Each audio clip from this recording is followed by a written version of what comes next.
A person must have respect for this altruism and appreciate the efforts made on his or her behalf.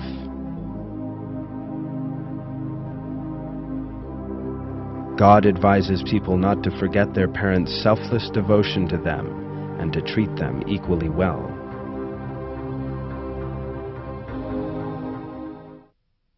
Your Lord has decreed that you should worship none but Him, and that you should show kindness to your parents. Whether one or both of them reach an old age with you, do not say "Ugh" to them out of irritation, and do not be harsh with them. Rather, speak to them with gentleness and generosity. Take them under your wing, out of mercy, with due humility, and say, "O Lord, show mercy to them as they did in looking after me when I was small."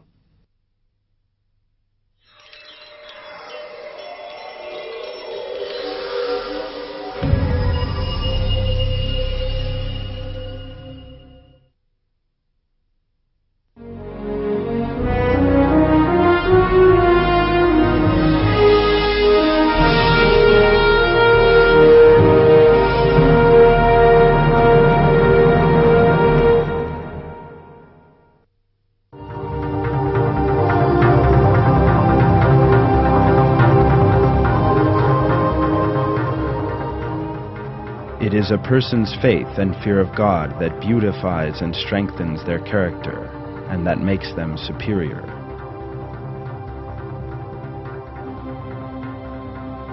As they do for all people, the moral values of the Qur'an bestow the strongest, healthiest, and most beautiful characteristics on women.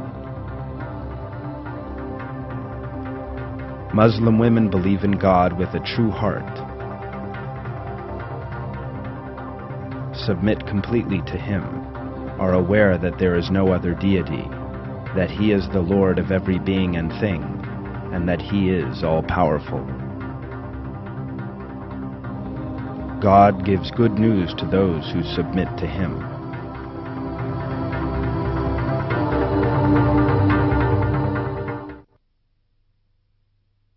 Not so. All those who submit themselves completely to God and are good doers will find their reward with their Lord. They will feel no fear and will know no sorrow. Since they take the Qur'an as their guide, Muslim women always behave in the correct manner, take wise decisions, and therefore obtain the best results in all they do. They live far removed from the stresses and troubles inflicted on women by irreligion. Immaturity and a failure to behave rationally and reasonably when the right thing conflicts with one's own desires are forms of behavior that humiliate one. The fact is, however, that the noble and best thing to do against the evil insinuations of one's earthly desires is to guard against them and follow one's conscience. Muslim women have the dignity and character to reject such debasing behavior for small gains. God draws attention to this powerful, immovable, and honorable character in the Qur'an.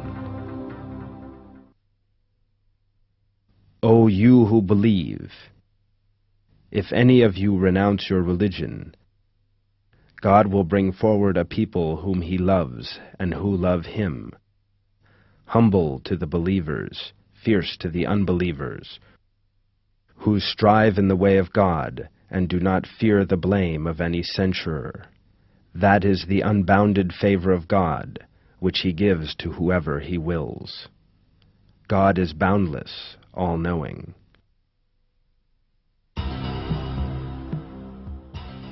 Unbelievers think that being emotional is an important part of the human character. According to this view, the resulting behavior is a feeling that needs to be experienced. Such behavioral defects as being angry, upset, and introverted, or weeping, complaining, and apathy are encouraged, for they supposedly come from the heart. This view is completely wrong. Muslim women know the selfish ego's qualities and how to fight them, for their personalities and lives are defined by the Qur'an.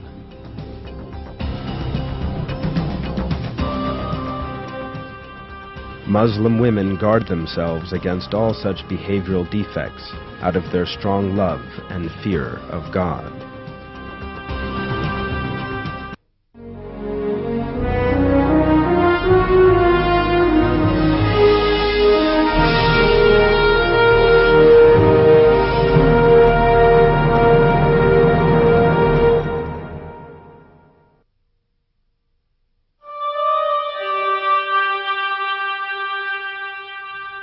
God has made Maryam a role model for all subsequent generations.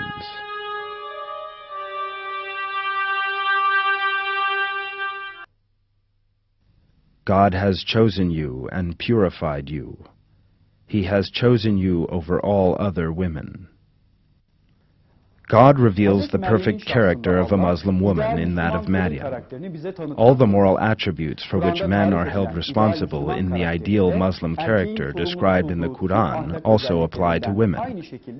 Everyone, be they man or woman, must be devoted to God with a sincere love. They must live in a manner that will be pleasing to our Lord, holding Him above all things. Everyone who lives by such a sincere faith will, by the will of God, enjoy the greatest reward in His sight. Men and women who are Muslims, men and women who are believers, men and women who are obedient, men and women who are truthful, men and women who are steadfast, men and women who are humble, men and women who give alms, men and women who fast, men and women who guard their chastity, men and women who remember God much. God has prepared forgiveness for them and an immense reward.